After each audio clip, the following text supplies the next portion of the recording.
The views, opinions, and advice expressed in this podcast are solely those of the guests and do not necessarily reflect the views and positions of Pattison Media or the sponsors of this program.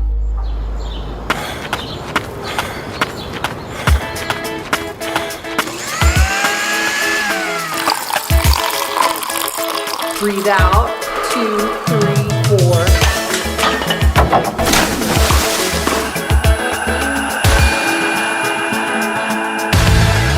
Wellness is... When we're in a perpetual state of stress, what we know is that the brain rewires.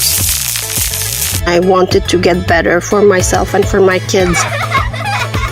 The bottom line is that people with anxiety, they can't shut off their thoughts. Who made a positive difference in your day today? It makes me think back to my day. Who did I talk to? Who did I have an experience with? Welcome to Choosing Wellness, your one-stop shop for practical advice about how to attain better physical and mental well-being, so that instead of just surviving, you're thriving. Choosing Wellness is powered by Pattison Media. In this series, we'll share a health journey and explore the trends and talk to the experts that will help you live your best life. And we'll have fun doing it. In this episode, drinking that is better for your health. We explore anxiety, discover a mineral deficiency that can improve health. Mudita is our focus in Life Unlimited, and a Being Real story on overcoming addiction. I'm Linda Freeman. Come join the journey of choosing wellness. Health tags. Social media is part of our daily life, and let's face it, there's a lot of noise out there. We use hashtags to help find content related to specific topics. So we've created health tags. Like hashtags, we explore what's trending in the world of wellness. For those of you who may be thinking, is my drinking affecting others? Should I finally give it up or at least cut back? We found a story that might hit close to home.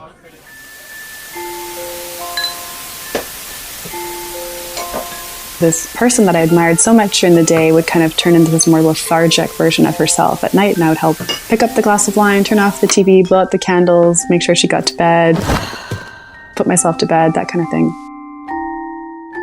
Fiona Heifer was 10 years old.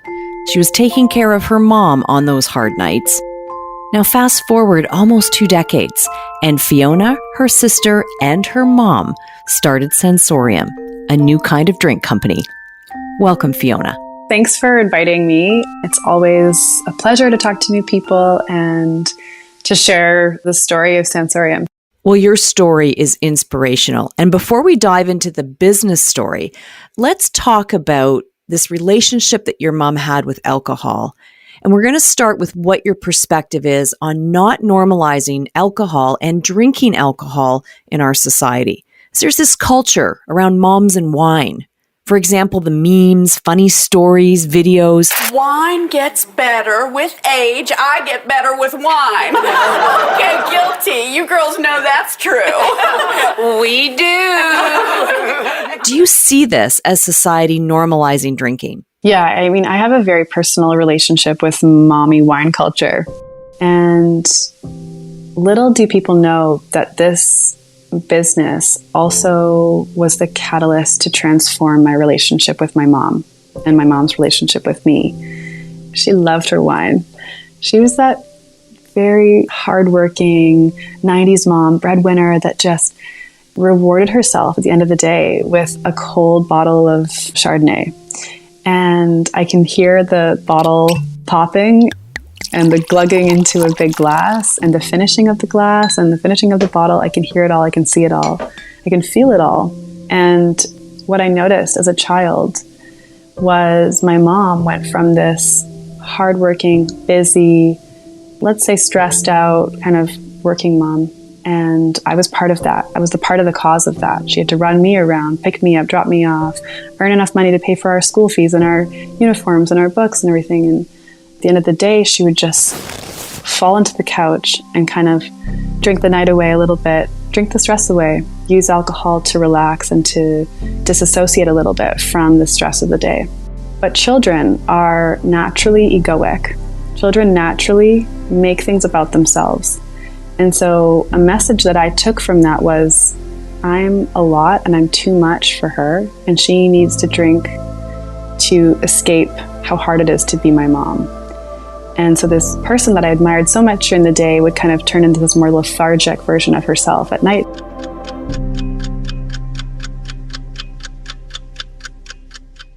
I'm sure this is painting an all too familiar picture. But how did this all affect you? I would help pick up the glass of wine, turn off the TV, blow out the candles, make sure she got to bed, put myself to bed, that kind of thing. And not from a super young age, but, I was probably 10 years old, 11 years old. And it really created this story in my mind that she needed to escape motherhood. So as an adult, it was this year, we had a really open and hard conversation about what that felt like for me, and how absolutely I knew in my logical mind that's not what she was doing, but in the heart of it all, that's kind of what it felt like. And she was so surprised to hear this, but also so empathetic and compassionate to me feeling that way. And with this type of lifestyle all over social media, not showing the effect on kids, but moms with the need for wine to unwind, that must be hard for you to watch. If I take my own experience and I translate it and look around and look at other moms holding up the glass of wine to the camera on Instagram while you see the two young kids in the background. Hi, I'm Hannah, your friendly neighborhood wine mom, and if you're anything like me, you believe that a glass of wine at 8 p.m. makes you a better mom. So pour yourself a glass and let's talk about stuff.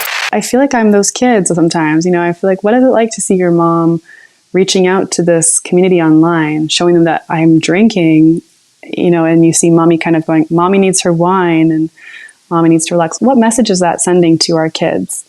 I do think we need to talk about it more, because I'm a mom myself and I know how stressful it is. I'm a single mom. I get it. I really, really get it. And I'm sure the last thing we all want to do is do anything to make our children feel like we don't love them or care about them or want to be their mother. And we're not trying to make moms who enjoy wine feel bad. There is a balance. But I will add that according to the Center for Disease Control, nearly half of all adult women reported drinking alcohol in the past 30 days. Approximately 13% of adult women report binge drinking. And among them, 25% do so at least weekly on average. And 25% consume at least 6 drinks during a binge drinking occasion. Fiona, do you think we can find ways to unwind without alcohol? Can we do it a different way that does further inspire us and our children, or deepen ourselves, connect deeper to ourselves, because alcohol disconnects us? Is there something we can do to connect deeper, to show them as an example of, I love you and I love myself, and I'm going to make sure you're taken care of so that I can also take care of myself as well, and vice versa. I just think there's other ways that we can do it, and I hope to be part of that conversation. And a few years ago, your mom realized she needed to change her life, so she gave up alcohol. And that's when Sensorium was born. So how did you get the idea for a creative, non-alcoholic drink option? She just decided overnight, I'm not going to drink alcohol anymore, but really felt the absence of that ritual in the evening. So she turned to the wine and the beer and the spirits that were in the liquor stores that were alcohol free. And after a year of both her and I drinking that, I was doing it to support her. We were like, there's got to be something better in the world.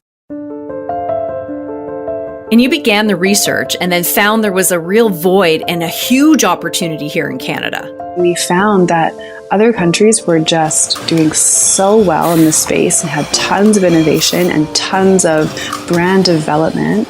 And as an industry, the consumers were really driving the space, like the UK and South Africa and Australia, having these huge market, $300, $400, $500 million markets. And this is 2 years ago. We thought, why doesn't Canada have this? And if they don't, should we start it? So that was the beginning of 2021. And by September, we had launched our import business. And now we just opened up to the US. So we are North American wide marketplace. That's amazing. Thank you. Being in this space has been life-changing. And as you mentioned, it did start with your mom choosing wellness over alcohol. Thanks for your raw honesty, Fiona, for all you're doing to educate and support others, and congrats on an incredible business venture. And new guidelines suggest abstaining could be a good habit year-round, that no amount is safe, and that any more than 2 drinks a week raises the risk. The research says the fact that alcohol is a carcinogen is often unknown or overlooked, but it's linked to 7,000 cancer deaths in Canada every year. A new report is challenging the government in Canada. The Canadian Centre on Substance Use and Addiction, the CCSA, wants to see cancer warning labels on alcohol. Now, experts say most Canadians don't know the risks that come with consuming even moderate amounts. The latest catalyst is Canada's new guidance on alcohol and health, which updates the 2011 low-risk drinking guidelines. The previous guidance is over a decade old and recommended no more than 15 drinks for men and 10 drinks for women per week to reduce long-term health risks. The CCSA says the new advice reflects thousands of studies in the last decade that link even small amounts of alcohol to several types of cancer. The new recommendations lay out a continuum of risk. 3 to 6 drinks a week increases the risk of developing certain cancers, including colorectal and breast cancer. And more than 7 drinks a week also increases your risk of heart disease and stroke. The danger goes up with every additional drink. According to the report, many Canadians are already in risky drinking territory, with 17% of Canadians consuming 3 to 6 drinks a week, while 40% drink more than 6 drinks a week. Based on its findings, the CCSA is calling for health warning labels that include the cancer risk on alcohol containers and labels that inform people of how many standard drinks are in every container. Now, to share in the discussion about your relationship with alcohol, tag us using hashtag HealthTag.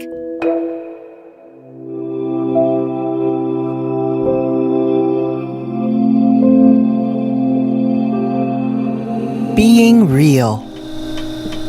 Karen Habashi was a practicing dentist for 7 years, and now Karen has found her path and passion as a freelance writer.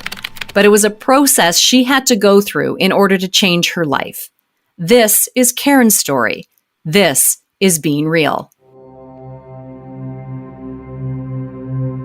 My anxiety started during the time I was pregnant with my daughter, my firstborn, and then I suffered from postpartum anxiety.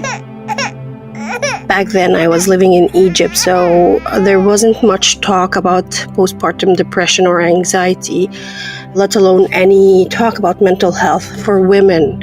It's a very highly stigmatized subject, and my anxiety also was more apparent, especially during the time I was working as a dentist.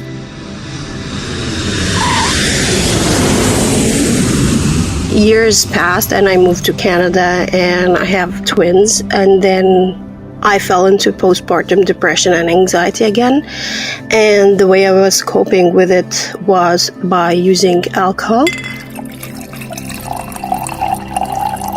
I wasn't drinking excessively, like becoming drunk, but I was drinking enough to keep me calmer. And with mom and wine culture being very much acceptable, I never felt that I'm doing something that is wrong. I told myself I'm not an alcoholic. I don't drink a lot. After I started dealing with real health issues, I faced myself and I wanted to get better for myself and for my kids. I was at the hospital at that time, and there was, by coincidence or whatever, like the universe was working, God was guiding me. There was an AA meeting that day and I attended it, and then I was doing the 12 steps and I actually stopped drinking alcohol. By the time I was sober completely, my anxiety was amplified because there was no more masking of it. And my anxiety got so bad that some days I couldn't even leave the house. I wasn't eating enough. I was losing weight. I wasn't sleeping well. I still went to therapy, but one of the misconceptions that I understood later on is that not every therapist is good for you. Sometimes you have to go through maybe 2-3 therapists until you can find the person who understands you. For me, as someone who's BIPOC and an immigrant, it was hard for me to find anyone who could just relate to my upbringing, my culture, my community, and also some of the traumas I went through from a medical aspect and the health issues I went through. I met with an amazing therapist, and also I went with an amazing counselor, and I worked with 2 of them. I did multiple types of therapy, talk therapy, I took medication, I did EMDR, and I also got lots of self-help books, because one of the things I think helped me is being honest to myself, knowing that I have an issue, I have trauma, I have to help myself first before I can help anyone else. And with the combination of everything, medication, therapy, exercising, wanting to become better, understanding everything, that the roots of my anxiety, changing my mindset, and understanding anxiety more in depth. I have anxiety and PTSD, by the way. And I think this combination helped me realize that mental health issues are not one size fits all. Someone can have anxiety, but they have different symptoms or treatments than the other person next to them. And unfortunately, until recently, even in my community and my culture, talking openly about your mental health issues is still very much a taboo, or there's a huge stigma surrounding it, especially when you're a woman and a mom, because you're usually deemed quote unquote crazy, you won't be a very good mother, you're not a fit parent, and so much more. I can still see some of it in the Western world, unfortunately. And I think there is a lot of progress because there's more people shedding a light about their mental issues, whether it's celebrities, whether it's politicians, whether it's everyday people. But the more the conversation is out there, the more people can relate to it, the more they can open up to it, and it's a path of healing. I suffer from PTSD. I've never told anyone that before, so here we are. I had to stop. I had everything. And I was absolutely broken inside. It gets better, as simple as it sounds. Me being able to write about it, it was also very therapeutic for me. I wrote many articles to describe and talk about the mental health issues I've been dealing with as a woman, as a mother, and how it affected many aspects of my life. I hope that one day I can be able to share it with more and more people and have a bigger platform, because there are lots of people in my community and in my culture, they're still very much unaware or afraid of the many aspects of therapy that's available. That's why, coming from someone who comes from this very conservative culture, to speak about it, to write about it, it doesn't only help people from my culture, but it also helped others from the BIPOC community to feel listened to or heard. And it's important for me because it also helps me, it heals me. When I open up my vulnerabilities to others, it's something that also helps me heal, because a huge part of my anxiety stemmed from perfectionism and the need for control. And I was trying so much to control everything, to be perfect. It made me more anxious. So the moment I wrote my first article, the moment I put everything out there and said, hey, I'm not perfect, I want to share my vulnerability, the moment I knew I'm on the right path to healing. And there's still a long way. I still suffer some days, and it's understandable, but I don't feel guilt or shame like I used to. I just know I'm having a rough day. I take it easy. I speak to a family member, my husband, my friends, and tell them, oh, I'm having such a terrible day. I had a panic attack yesterday, or my anxiety was really bad yesterday, and I don't need to hide anymore. And I think it's very important that we open the conversation. We let people understand what is anxiety, how can stress contribute to it, how can alcohol exaggerate it, how not sleeping well, not eating well, not exercising, all of those affect your anxiety. Not only that, but there's also lots of deep issues coming from generational trauma, childhood trauma, PTSD, medical issues, chronic illness. Sometimes there are certain things that you can easily change and you can see the benefits, and other times you need to be more patient to see the end results. And that's the only thing I always advise people or my friends when they start therapy, that the change won't be instantly. You need to be patient. You need to put in the work. You need to consider this as hard work, and you're gonna reap the results sooner or later. But you have to be patient with yourself and your therapist. Thank you very much. Thank you, Karen, for being real, for opening up and sharing your story on your relationship with alcohol. How to choose wellness.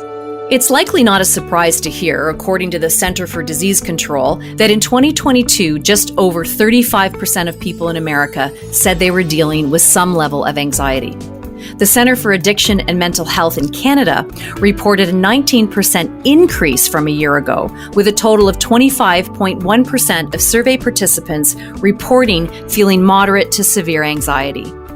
Claire Maisonneuve is a registered clinical counselor and director at Alpine Clinic Limited in Vancouver, British Columbia. Welcome, Claire. Great to be here. Thank you. So glad to have you here. Now, how would you describe anxiety? The bottom line is that people with anxiety, they often feel like their mind is on all the time. They can't shut off their thoughts. They've got racing thoughts, obsessive thoughts. They can't sleep. They worry about a lot of things. And even though their life is often what they want it to be, they've got enough money, they've got a job, they've got kids that are doing well, they're still constantly worrying about the future and if everything's okay and if they're doing enough, and they feel afraid. And you brought up a good point there when you talked about having a good life. Everything seems great. And, we've got a good family and a good house and a good job. And we're thinking to ourselves, this can't be anxiety. Surely there's some situations where it makes sense. I've lost my job. I don't know where I'm going to move and all of that. But for the most part, there's a sense of confusion as to why do I feel this way? And then with that, unfortunately, there's a sense of judgment. What's wrong with me that I actually feel this way when I have everything right in my life? Why do we have anxiety? We have to look at what is the root of it. And the root of it are what I call mistaken, negative thoughts and stories and beliefs that we carry deep in our minds and deep in our subconscious minds that for the most part we're not even aware of. These are fearful thoughts. What if something bad happens? What if I fail? What if I don't do a good enough job? What if I get abandoned? What if I get humiliated? What if I get hurt? What if I get rejected? And these thoughts are going on at a level in our minds that we're not even aware of. And we have to connect with that first and foremost, bring them up to consciousness, and then transform them. And would you say people will often just try to bury those feelings and try to ignore them, and then that can compound everything that's going on inside? Well, I think there's two sides to that. On the one hand, I think that a lot of these feelings started such a long time ago that a lot of people don't even know how they got there and why they got there and that they're even there.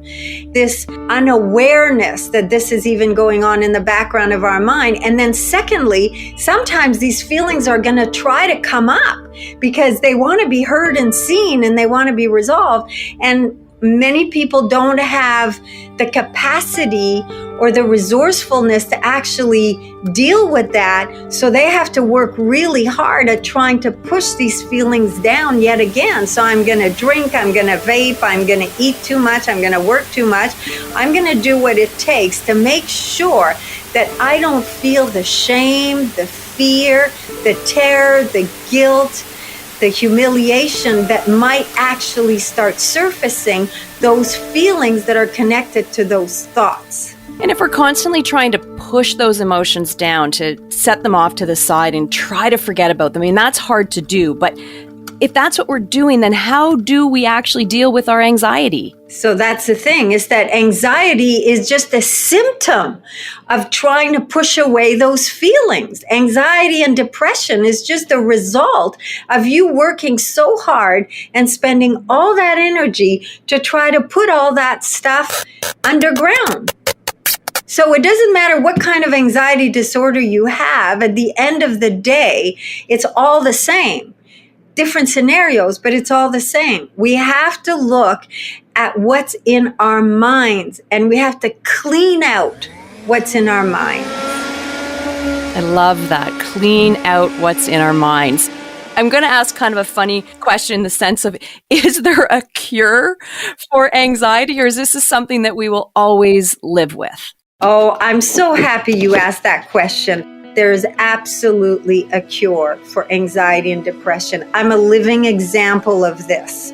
Now, it didn't come overnight, and there's a lot of things that I've done, and that's what I'm here to share with my clients, and that's what counselors are here to share, because counselors in general heal from anxiety because they try all the things that they try on to their clients, right? We go through our own therapy and try all this, and it works. That's why we're passionate about the work, and that's why we want to help other people, because we know there's a way through this.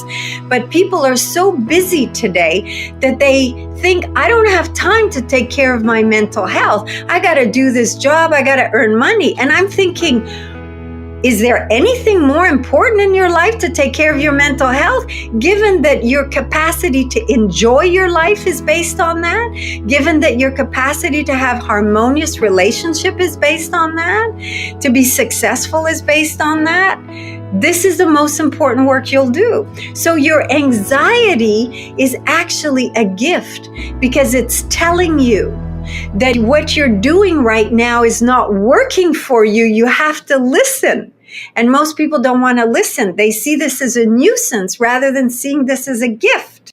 Your personal journey, Claire, enables you to really connect and help people in such a deep way. And you worked hard at all of this, and now you're sharing that expertise with others. But I want to go back to that counseling piece, because I hear so often from people, counseling just doesn't work for me.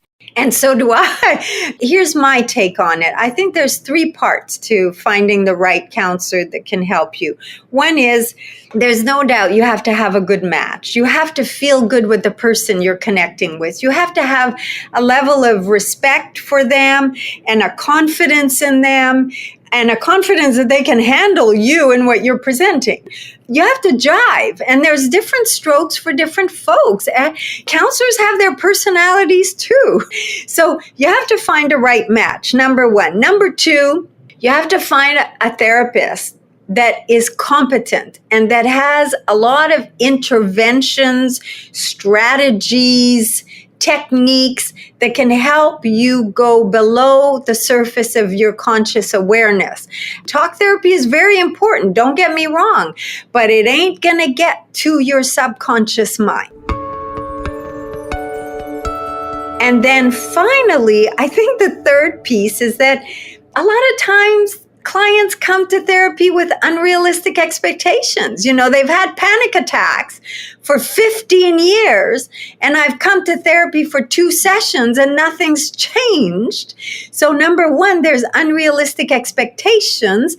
And 2, you have to do your own work in between sessions.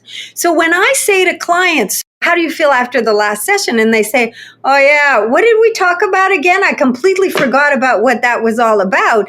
Then they're not going to make progress. They have to take notes. They have to record the sessions. They have to think about what's come up.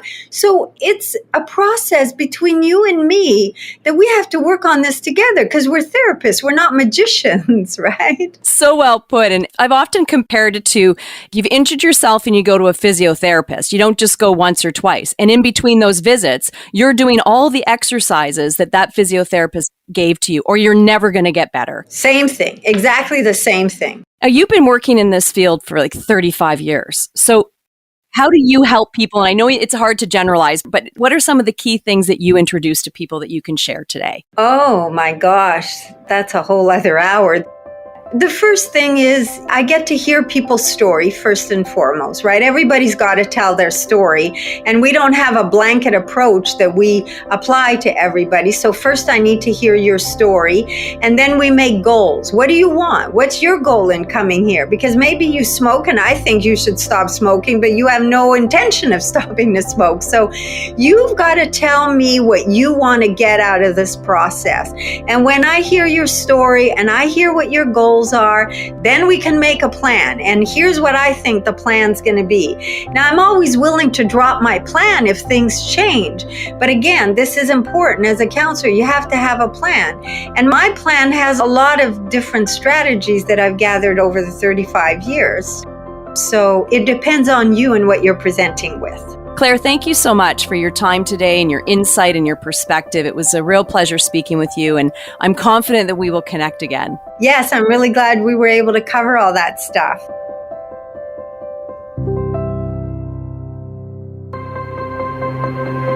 Life Unlocked.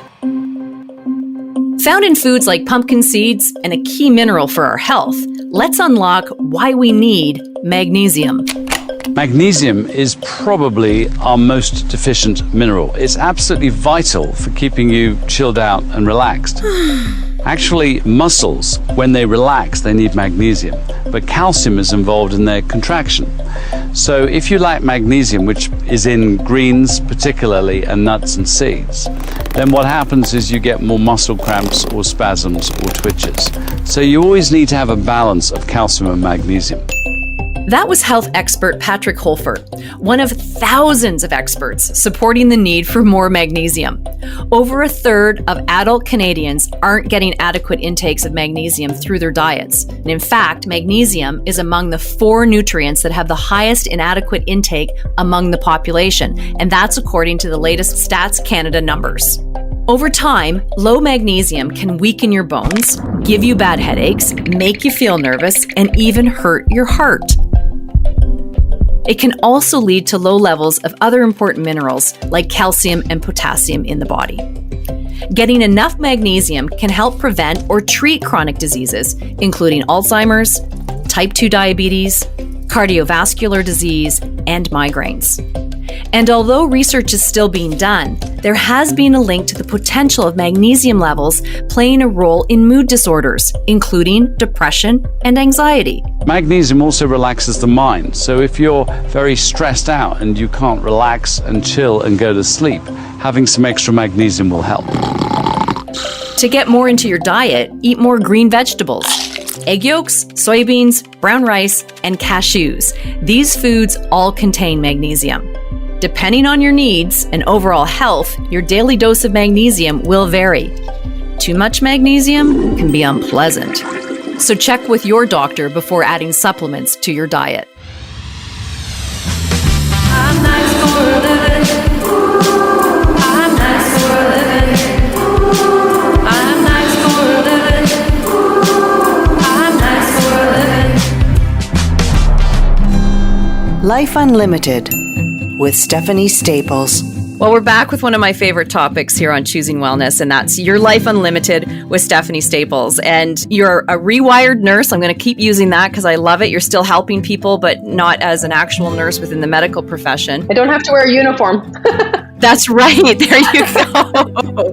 And an amazing motivational speaker doing a radio show called Your Life Unlimited. I just love this. It's just such a breath of fresh air to talk to you and to hear your story. So welcome back. Yay. You know what? This is my favorite topic. So thanks for asking. Now, you threw something out to me, and it was the word Mudita, which I had never heard before. And I thought, I'm not going to look it up because I love a bit of a surprise and to unfold it. So what does Mudita mean? Okay, well, we're going to play a little game, Linda. I'm going to give you 3 choices. Mudita could be an African style of yoga. Mudita could be finding joy in other people's joy. Or Mudita could be a Mexican dish. Okay, well, I'm a yogi, and I've never heard of Mudita as a form of yoga, so I'm going to eliminate that one. And because of what you do and what you talk about, I think I'm going to have to go with B. It is B. 10 points for you. It's actually a Sanskrit word. Oh, so I should have known that. Oh, should you have? Yeah, well, Yogi. Yeah. I find most people do not know this word. It's spelled M-U-D-I-T-A, Mudita, and it comes from the Sanskrit language. And in essence, it means finding joy in other people's joy, which is an interesting concept. I don't think we have a word in English that is similar to that. Can you think of one? No. Yeah, No. I think we should. I think so too. Yeah, it's kind of like the opposite of jealousy. So instead, you see something good's happening to someone, you feel like, oh, envious, jealous of that. That's one feeling. But the opposite of that is you see your friend doing something amazing and you're just like, I am so happy for you, like genuinely excited for you. I am feeling your joy. And then the great thing about practicing Mudita is that you get to have double the joy. So you get to have joy when something joyful for you, but then you get to experience a level of that joy in someone else's happiness. And it's a double free bonus. So how do we change so that we can feel joy ourselves and then have that joy and happiness for someone else who's experienced something great? You can't fix or change or adapt anything if you don't kind of understand what's going on. So to notice when you have that feeling of envy or jealousy, that's interesting. I wonder why I feel that way. Maybe you've been giving. You haven't had a break in a while. So maybe that information that you got from that feeling of jealousy or envy, you've probably felt that way because there's something in that you would like. Maybe I just need to go for a walk. Maybe I need a hot shower. Maybe I need to go get my nails done. Or maybe I just need a little something, a boys' trip. I need a little something for me. So how do we ensure that we can move into that Mudita way of finding joy and happiness in others' joy? The reason I called it practicing Mudita is you're practicing yoga and you're practicing other things. It's not like all of a sudden, okay, I'm just going to be super joyful for everybody. No, it doesn't work that way. Sometimes you're happier than others and whatever. But there are some simple things I think that we can do. So I recognize, hey, this would make me happier if I could do this. This would make my friendships better, my relationships stronger. So I'm going to start practicing this. So social media gives us ample opportunities to practice this. So for example, my friend posted a picture of her new grandson. That's nice, right? So normally I would click like or click love and that's that. But I'm like, no, I'm practicing Mudita. So I clicked on the picture of the baby and it was like the most beautiful little baby. And I thought to myself, I wonder how she feels having this first little grandchild. It must feel amazing for her. And I kind of try to get myself into how that would feel. And then I sent her a private message. So I clicked love and whatever too, but I sent her a private message just saying, that baby is to die for. He is so darling. I am just imagining how thrilled you are with this. And I'm just sending you so much love and congratulations. I hope you enjoy every minute, period. So contrast that with, I saw the picture of the baby, I clicked like, I moved on. Or I spent a minute out of my life noticing, imagining, writing, and sending her this. And then imagine her getting my note when somebody really noticed what was happening to her. So I think that gave our friendship an opportunity to go just a little notch higher than one more like in the 52 likes that she had already on that picture. And then you keep doing that and you're like, oh, this feels great. So one of the things I've been doing this year, and we have our color-coded calendars, at the end of every day, mine is in green, and it says, who made a positive difference in your day today? And so I know it makes me think back to my day. Who did I talk to? Who did I have an experience with? Sometimes there's nobody. I had a quiet day. I would say 95% of the time, there is somebody that made me smile, that made me happy, that made my day just a little bit easier. And I just send them a note. It makes me feel better, and they're very grateful for it as well. Would you say that Mudita is something like a prerequisite for compassion and loving and kindness that can eventually lead to that word that we all hear, your enlightenment? So I'm going to plant that one for you to kind of digest and unfold for us. So let's first just talk about that compassion and loving kindness that you can get if you are living a Mudita kind of life. I don't think you could practice Mudita without the byproduct of that you're being more loving and more kind and more compassionate. And I don't know whether you know or not, but the title of my first book is When Enlightening Strikes. And so I don't profess to be a guru on enlightenment in any way, shape, or form, but I kind of think of it kind of like those aha moments, but enlightening. When enlightening happens, it makes me want to do something different after. It's like, oh, I practiced this Mudita. I feel different after. I feel better. I feel happier. I feel kinder. I feel able to do better in the world. So if you want to call that enlightenment, I don't know. But I like when enlightening strikes, it makes me go, oh, I got to pay attention to that. You've given us lots to think about. Thanks. And also, the tools and what we need to do to make these wonderful changes in our lives and having that to live and be a better person. And isn't that what we're all trying to do? We choose to live, a healthy, really good life overall. So I don't want to quite leave it on that. I always still like to ask before we wrap up, is there anything else that you would like to add before we say goodbye? I think practicing Mudita, finding joy in other people's joy is definitely one more way to live your life unlimited. Thank you. Good.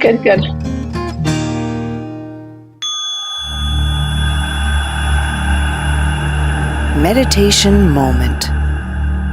We've all had those moments of anxiety or nervousness. It may be a job interview, preparing for a test, or just in a social setting. Studies show breathing exercises can ease these symptoms and bring your breathing and body back to a more relaxed state and help ease anxiety. And considering we breathe about 20,000 times a day without conscious thought, makes you think, what if we used our breath in a mindful way? For a meditation moment, we tap into the art of breathing with meditation and mindfulness expert Anthony Berlingeri from Nature of Mindfulness. After Anthony developed and taught mindfulness programs for hundreds of schools, hospitals, and large companies, he was inspired to create a platform to share the life-changing practice of mindfulness online. Today, he focuses on breath. The reason why breath is so important is because it's actually regulating the nervous system. It's sort of the gateway that tells our nervous system whether we're stressed or whether we're relaxed. And so if we can just be mindful of our breathing, it has a very calming effect. When somebody's in this perpetual state of stress, the brain literally rewires to bring that same state of mind to everything we're doing. And so this is why meditation is such an important practice, because it really clears the slate and it really allows you to take that same presence that you're cultivating and to take that same state of mind, which is a relaxed state, and apply it to whatever else you're working through in your life. And so it's sort of something you can take and apply to anything and everything. Any sort of breathing exercise is to sort of induce that state within your breathing, which then has a chain reaction and puts you into a calm state. And so slow, deep breathing is where it's at. We can introduce a really simple count, which is box breathing. So inhaling for a count of 4, if that works for you, holding for a count of 4, exhaling for a count of 4, holding for a count of 4. When you're about to begin any sort of breathing exercise or meditation in general, is just to be comfortable. That would be the first thing, just taking a moment to position yourself, making sure that you can sit tall and that you can also feel relaxed. And so that might just mean putting a pillow behind your back and sitting in a chair, or setting yourself up however works for you. It always helps when we close the eyes, and so I'll just do this and I'll go through it at the same time. So closing the eyes, finding stillness within your body. Just take a moment. Start to notice the rise of the belly every time the breath comes in. And noticing the belly draw inwards every time the breath leaves. And just simply notice the breath when it comes and goes, but try not to change or force your breath. Now we'll begin with box breathing. And so first, I want you to exhale slowly through your nose to empty. And once you're all the way empty, pause, hold your breath. And let's begin with a count of 4. So inhale really slowly through the nose for 4, 3, 2, 1. Hold your breath for 4, 3, 2, 1, exhaling slowly through the nose. 4, 3, 2, 1, holding the breath for 4, 3, 2, 1, inhaling slowly through the nose. 4, 3, slowing down the breath. 2, 1, holding for 4, 3, 2, 1, exhale slowly through the nose. 4, 3, slow down the exhale. 2, 1, and hold for 4, 3, 2, 1. And so you would just continue with that count for anywhere from 1 to 3 minutes is a good amount of time to start with. And that would be box breathing.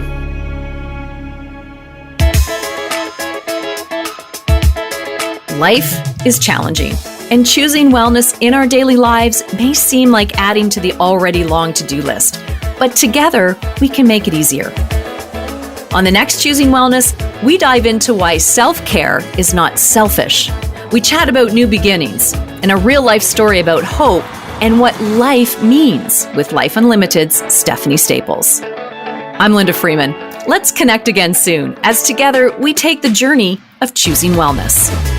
You've been listening to Choosing Wellness, an initiative powered by Pattison Media, designed to inspire and motivate a healthy life.